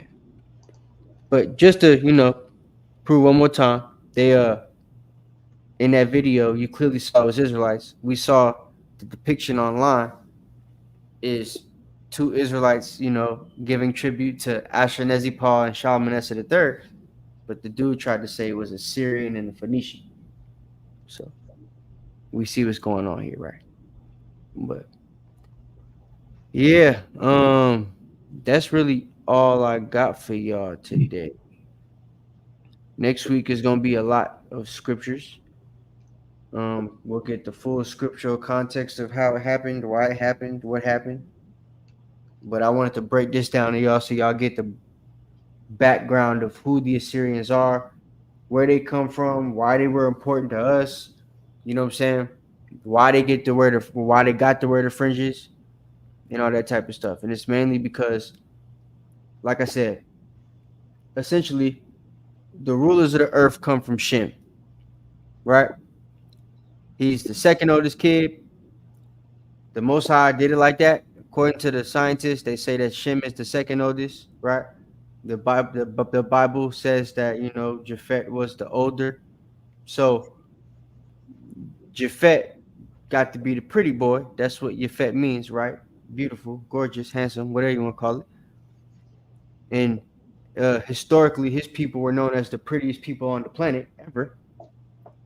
But our people were known as the rulers of the planet, right? And Ham was the disgrace because of Canaan. But our people come from Shem. And the line of Shem is where the Chaldeans come from. That's where Sargon was from. Right. Yeah, let me show y'all Sargon real quick. Let's do this.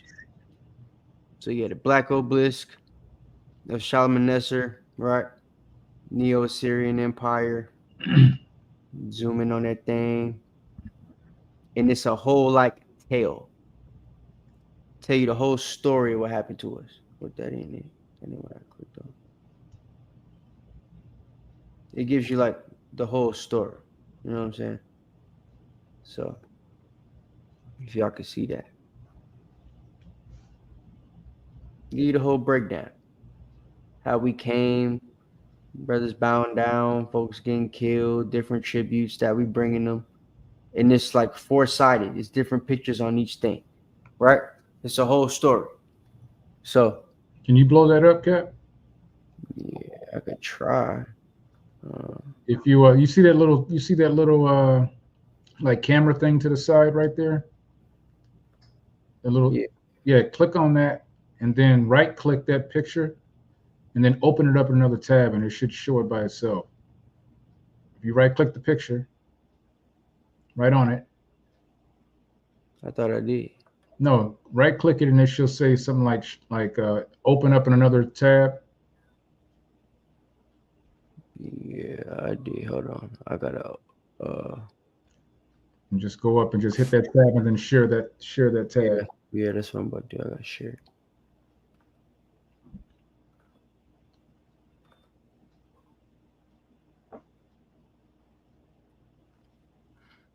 There you go.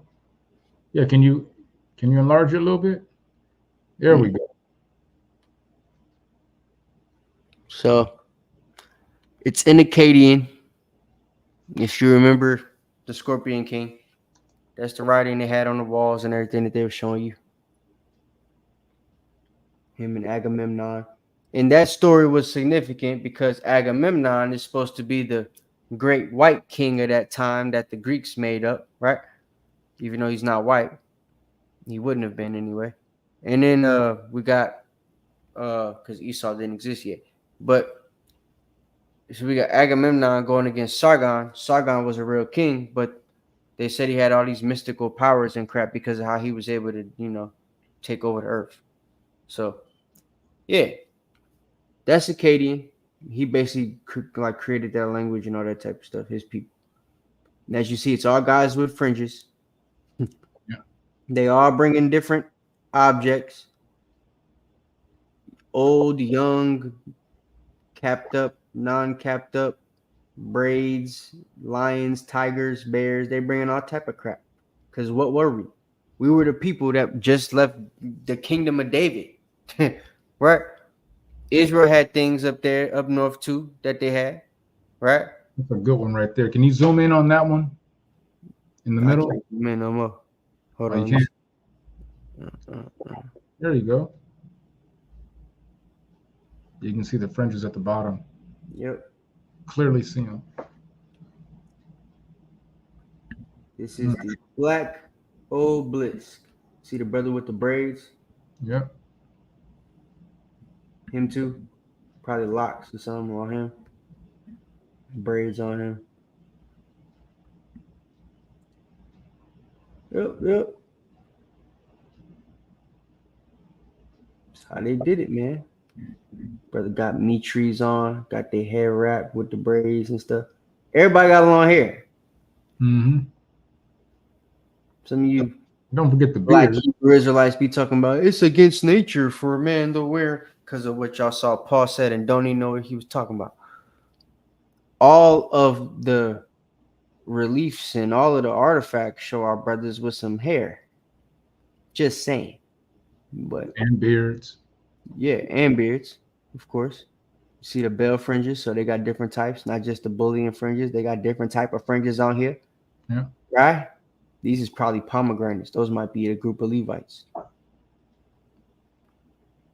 You know, the bell and the pomegranate? That's what I think those are. Yeah. We got the 4 Levites that live up north. They done came too. And like I said, this goes all the way around because it's more. They got an old Levite right there. They got Grandpa Levi right there. Cano walking. You know what I'm saying? Yeah, buddy. This is it. See, they got everybody looking different. They don't look the same. They didn't just draw a bunch of the same people. Their beards look different. Heads look different. Eyes look different. Some of them got big noses. Some of them got different noses, curved noses, flat faces, big feet, little feet. They actually drew these people. They took time to draw them. You're like, he ain't got no beard. He must have been a young man or a Gadite. But yeah, so that's the black obelisk. But I was going to show you. What was I going to show you? Damn. What I said before I pulled this up? I believe you said that was about it for now. Yeah, I was going to show something. I was about to show something. Nah. Damn. Oh, well, I guess it wasn't important. But this was just to show you guys, a little bit of the history. I guess to prove why it is, like I said, that we went into captivity and why these people themselves were important and the fact that we fell to them was important, right? Because basically, that's the last big thing they did. Put us in captivity and scatter us. After that, they fell, as we just watched in the video, right? Urartu came and whooped they behind, and then you never hear from them again. Well, now you hear of the Chaldeans, but they're like they're just a group of Iranian and Iraqi Christian people. That's it. When you look them up, That's literally what it say on the internet. A group of Iraqi Christians that are the modern day Chaldeans. That's it. So they're completely conquered now, right? But that's that. Just to show you guys. So damn, I'm tripping because I was about to show you guys something and I can't remember what I was going to show you. I'm mad because as soon as we end the live, I'm gonna remember it and I'll be like, damn. Well, this is part 1. Yeah. Yeah. All right. I hope y'all enjoyed it, man. I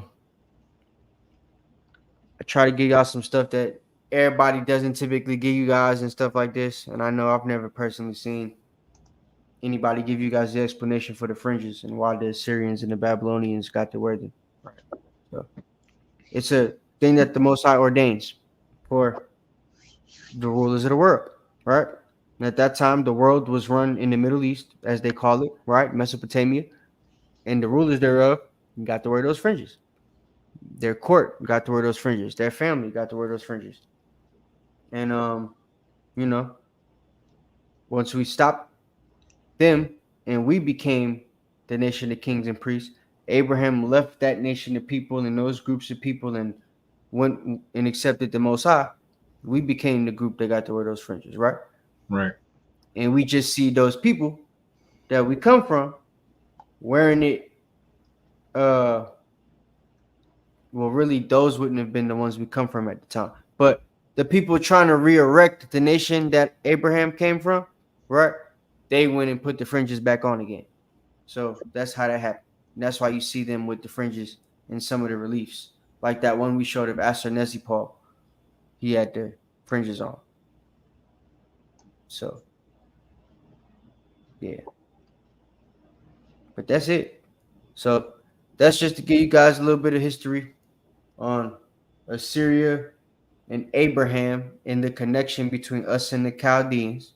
Next week, we will talk about how Israel split, the type of things that the Israelite kings were doing that allowed them to go into captivity. And it'll be a good segue into whenever I decide to give you guys the Babylonian captivity lesson. So right. We'll have that. And I'll give you guys a Persian Mede captivity too, but we'll have to do that after Babylonia because it's only going to make sense if we go in order. So Right. Right. All right, man. Hope y'all enjoyed it. All praises. Something else you're going to realize, though, as we do these lessons, before I let Knock do the announcements and stuff. Historically, this might tie a little bit of, knots and connect some dots for y'all. But historically, when it comes to understanding the Bible and the accounts, understanding the history and the sequence of the history is very important because it one allows you to understand why certain people got to conquer us, right? All of the nations that put us in captivity were the world powers at that time. We didn't get conquered by no small nation, ever. That's the first thing to understand. It was always the world dominating power at the time. Whoever the Most High gave the world to is who he gave us to, due to us not following the law, statutes, and commandments.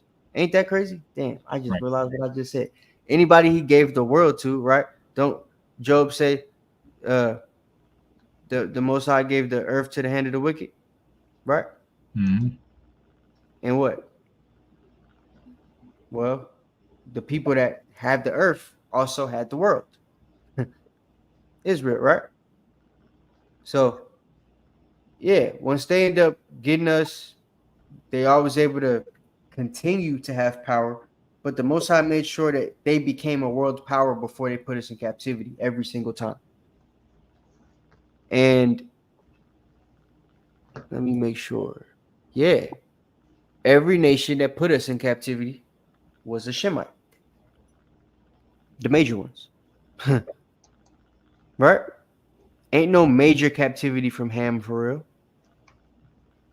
They helped in what's that, Amos? They're likened and they're being punished.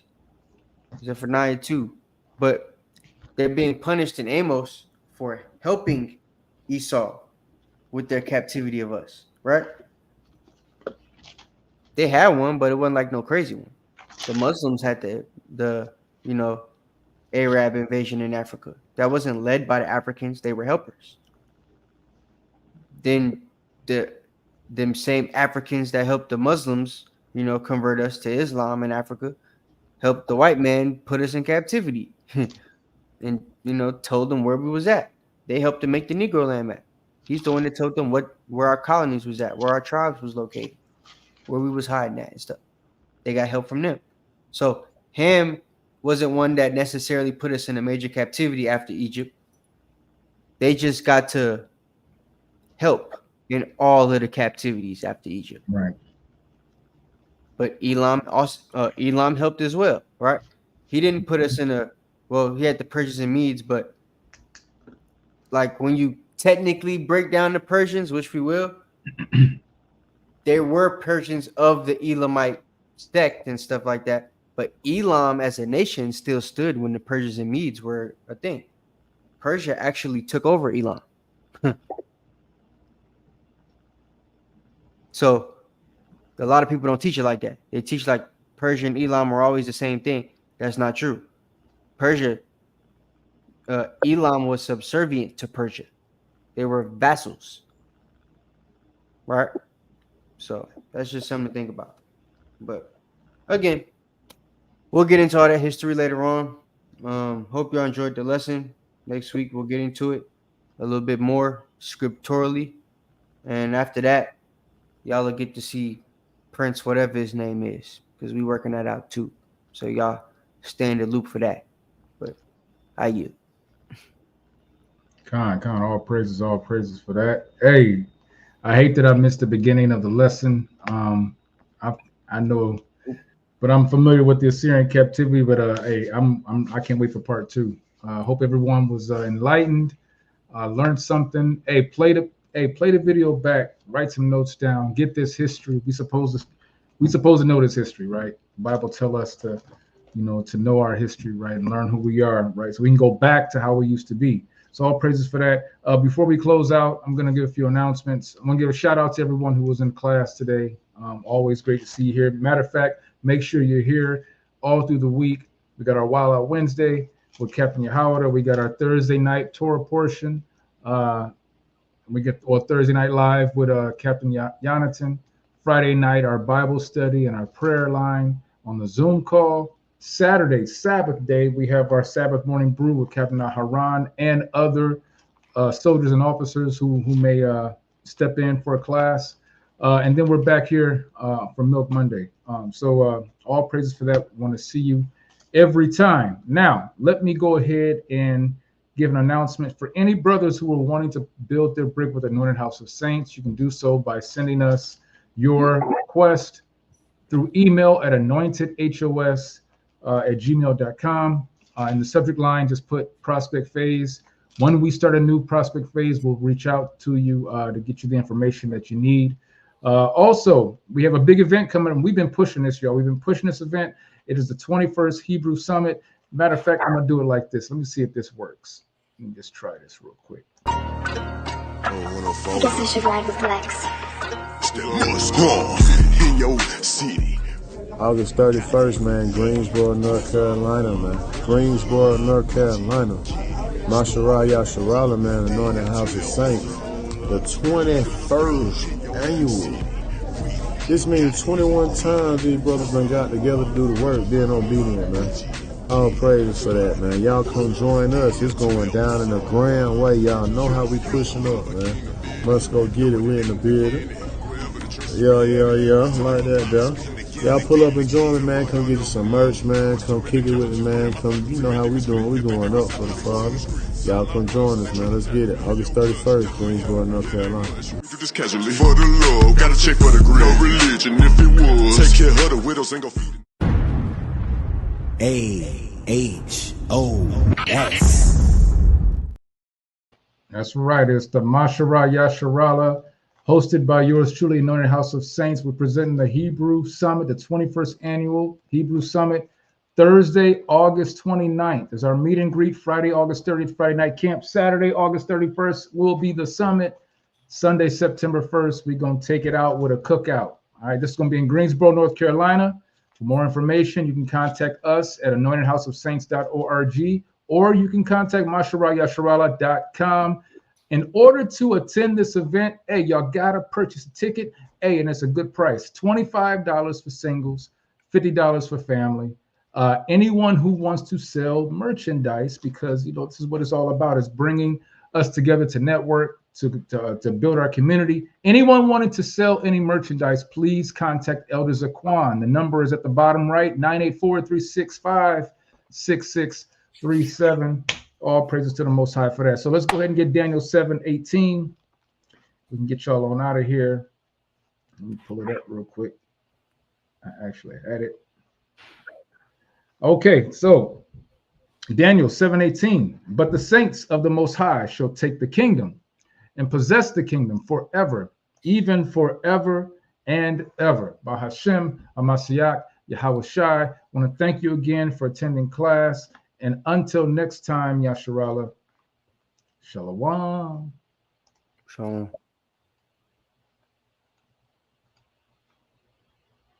Shalom.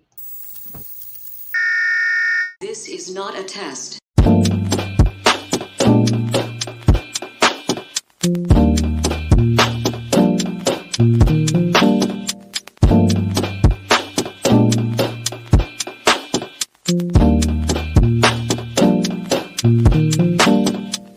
Black skin, black sauce, black Jesus, black music, black skin, black sauce, black Jesus, black music, black skin, black sauce, black Jesus, black music, black skin, black sauce, black Jesus, black music, black music, black music, black music, black